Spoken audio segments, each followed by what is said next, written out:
আজিৰ ভিডিঅ'টোত আমি ক্লাছ 8ৰ অনুশীলনী 1.1ৰ 2 নম্বৰৰ পৰা প্ৰশ্নকেইটা সমাধান কৰিম।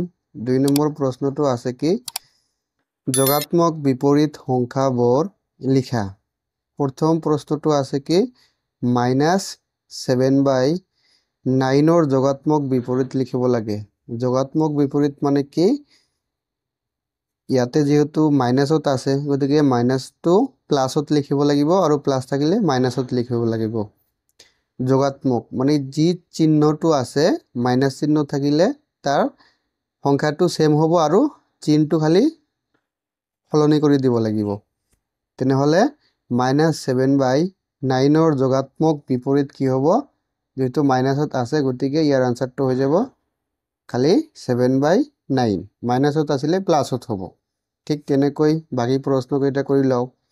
তেনেহলে 3 আছে 3ৰ যোগাত্মক বিপৰীত কি হ'ব -3 আৰু -2/8ৰ যোগাত্মক বিপৰীত কি হৈ যাব -2 উঠি যাব খালি 2/8 হ'ব।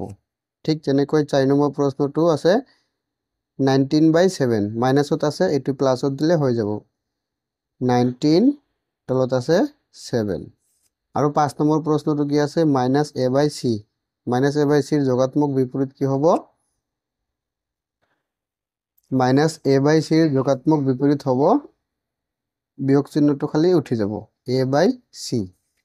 এতিয়া আমি 3 নম্বৰৰ প্ৰশ্নকেইটা সমাধান কৰিম। 3 নম্বৰৰ প্ৰশ্নটোত কি হৈছে -20/11 আৰু 5/6ৰ যোগাত্মক বিপৰীত সংখ্যা দুটা লিখা। তেনেহলে -20/11ৰ যোগাত্মক বিপৰীত কি হৈ যাব 20/11 হ'ব আৰু 5/6ৰ যোগাত্মক বিপৰীত কি হ'ব 5/6। যোগাত্মক বিপৰীত যদি আমি লিখিব বিচাৰো তেনেহলে কি কৰিব লাগিব ইয়াৰ লগত প্লাস আছিলে খালি মাইনাসটো দিলে হৈ যাব।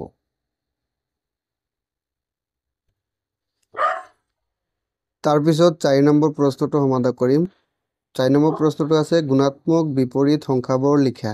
গুণাত্মক বিপৰীত সংখ্যা মানে কি যি দুটা সংখ্যাৰ পূৰণফল কি হ'ব লাগিব 1 হ'ব লাগিব। তেনেহলে -13ৰ গুণাত্মক বিপৰীত কি হৈ যাব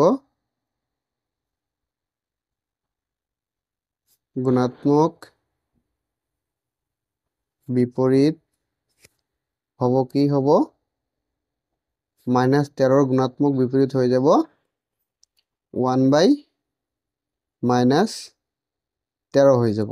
কেনেকৈ হ'ব এতিয়া -13 পূৰণ 1/-13 কৰিলে কিমান হ'ব মাইনাস আৰু মাইনাসটো কেনসেল যাব 13 আৰু 13 কেনসেল যাব সমান সমান কিমান হ'ব লাগিব 1 হ'ব লাগিব। যদি দুটা সংখ্যাৰ পূৰণফল যেতিয়া 1 হ'ব তেতিয়া সেই সংখ্যা দুটাক এটাক আনটোৰ গুণাত্মক বিপৰীত বুলি কোৱা হয়। যেটো গুণাত্মক বিধিটো দিয়া আছে তোমালোকে চাই ল'ব পাৰা। তাৰ পিছত 2 নম্বৰ প্ৰশ্নটো আছে। প্ৰশ্নটো কি দিয়া আছে দুটা ভগ্নাংশ দিয়া আছে। প্ৰথমে ভগ্নাংশ দুটা এটা ভগ্নাংশ কৰি লম। লব আৰু লব পূৰণ কৰিলে কি হ'ব 9ৰ 7 গুণ কিমান হয় 63 মাইনাস আৰু মাইনাস পূৰণ হিচাপে আছে গতিকে কি হ'ব 4 2 গুণ 8 মাইনাস আৰু মাইনাস পূৰণ হৈ কি হৈ যাব প্লাস হৈ যাব। এতিয়া 8/63 আমি পালো গতিকে 8/63ৰ গুণাত্মক বিপৰীত কি হ'ব গুণাত্মক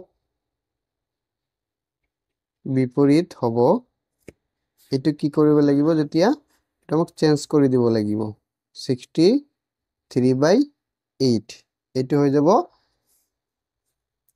ইয়াৰ গুণাত্মক বিপৰীত। কেনেকৈ হল এতিয়া যদি আমি 8/63 আৰু 63/8 পূৰণ কৰো এই দুটা সংখ্যাৰ পূৰণফল কি হ'ব লাগিব 1 হ'ব লাগিব।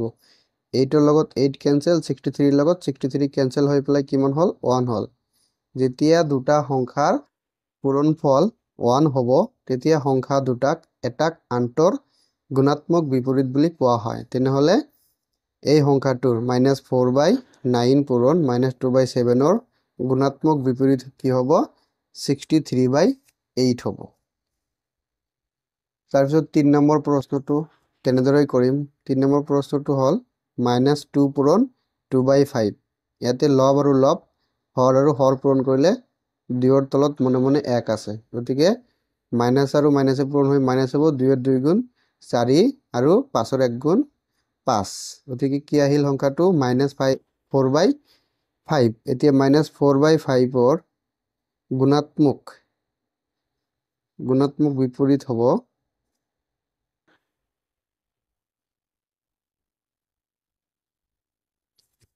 কিমান হ'ব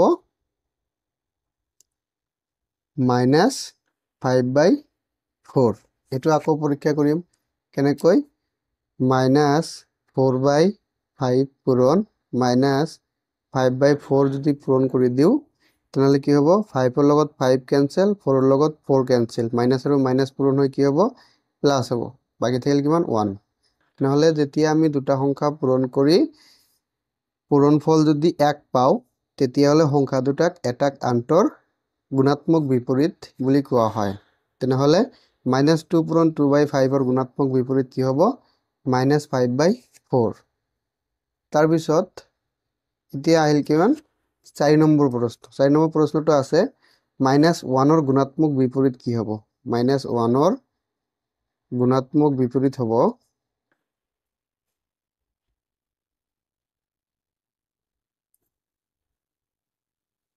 -1 ৰ গুণাত্মক বিপৰীত কিমান হ'ব -1 হ'ব কেনেকৈ -1 পূৰণ -1 কৰিলে কিমান হ'ব মাইনাসে মাইনাসে প্লাস হ'ব আৰু 1 পূৰণ 1 কৰিলে 1 হ'ব গতিকে যেতিয়াই আমি দুটা সংখ্যাৰ পূৰণফল 1 পাও সংখ্যা দুটাক এটা সংখ্যাক আন্তৰ গুণাত্মক বিপৰীত বুলি কোৱা হয় তাৰ পিছত 5 নম্বৰ প্ৰশ্নটো আছে 2n/5 2n/5 ৰ গুণাত্মক বিপৰীত কিমান হ'ব গুণাত্মক